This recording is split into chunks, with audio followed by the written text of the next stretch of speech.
Mr. Speaker. So my question is to the Minister for ACC. Did he tell the Transport and Industrial Relations Committee on Thursday, 24 June 2010, that ACC was in a stable position with $2 billion of surpluses? Mr. Speaker, this is an inaccurate summary of the transcript of my comments at the Select Committee. I noted that ACC's investments had turned around dramatically but were still quite volatile, that ACC's liabilities had grown dramatically under Labor but had now stabilised, and that after losses of $2.4 billion and $4.8 billion, I was expecting a surplus of about $2 billion this year.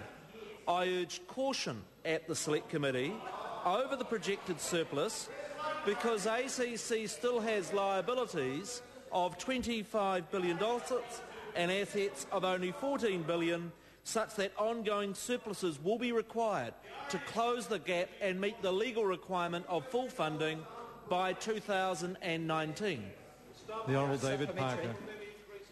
Given that, to use the Minister's own boastful words last week, ACC has made enormous progress, is in a stable financial position and is expecting a $2 billion surplus this year, and that this has all been achieved by ACC as a publicly owned and operated entity, doesn't he see that this fundamentally undermines his case for privatisation?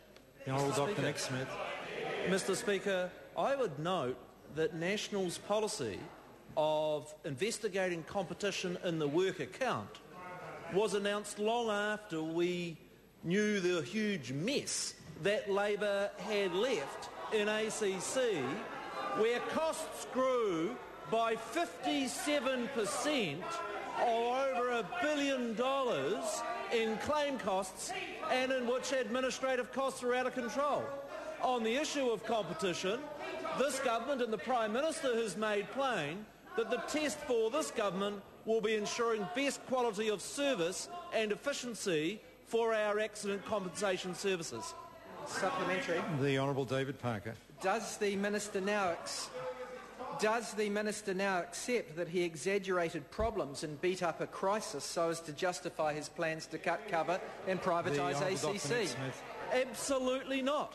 And you only need look at the more than $10 billion increase in the liabilities of ACC, the breach of the Public Finance Act, the increase in claim costs of 57%, to know the sort of incompetent management that ACC, incompetent governance that the previous government did with respect to ACC.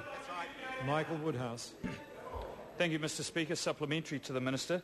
What savings has the government been able to achieve in the administration and claims management costs of ACC, and how does this compare historically? The Honourable Dr. Nick Smith. Mr. Speaker, in the last year, ACC has made savings in its own costs of $35 million, a saving of 7%. This includes savings of 52% in domestic travel, 45% in international travel, savings in communications, in sponsorship and in the corporate office.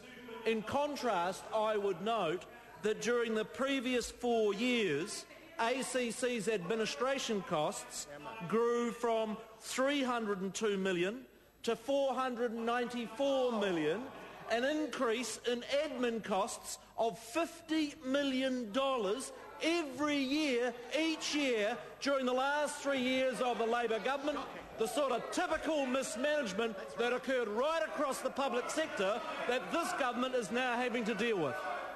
The Honourable David Parker. Why has the Minister refused to release under the Official Information Act the 2 stocktake reports on ACC he has had for months? Is it because they would be useful to critics of his privatisation plans?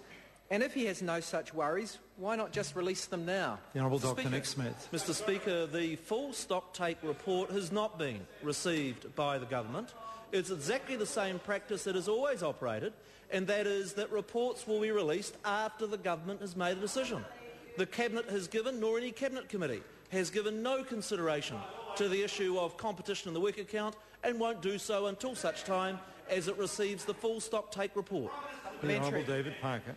Is the Minister embarrassed that he was forced to admit at Select Committee that his earlier statement that self-insuring large employers have a better rehabilitation record, which he's used to justify privatisation, was based on no ACC evidence whatsoever. It was merely an assertion.